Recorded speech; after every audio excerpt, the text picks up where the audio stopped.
And I believe we need to listen to our men and women who, as we stand here today, are in harm's way in Afghanistan, fought so admirably for us in Iraq as well, about the importance of the close air support mission in the A-10.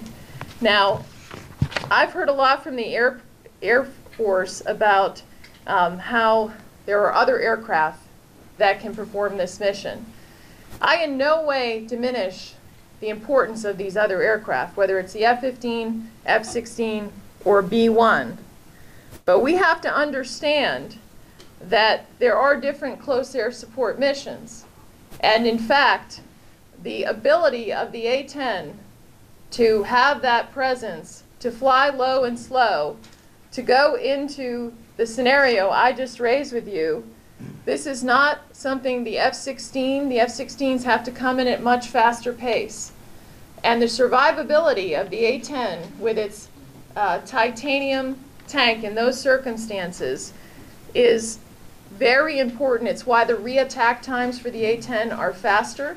It is why our men and women on the ground talk about wanting the A-10 there.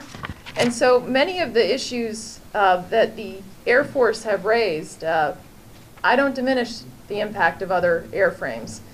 But as General Odierno has said, and the Air Force has agreed, the best close air support platform we have around is the A-10. And we owe it to our men and women in uniform to ensure that they have the best when it comes to this incredibly important mission. Again, there's been arguments made about the F-35.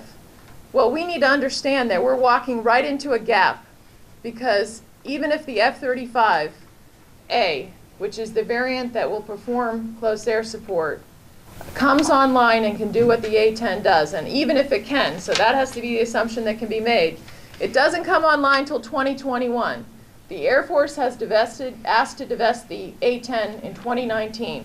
There are years of gap there in terms of that capacity.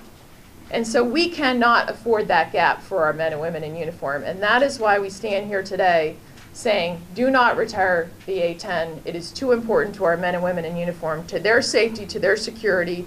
And this is a proven airframe.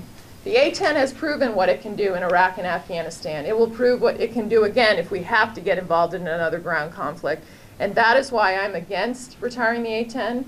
And I will do everything I can to ensure that that does not happen, to ensure the safety and security of our men and women in uniform.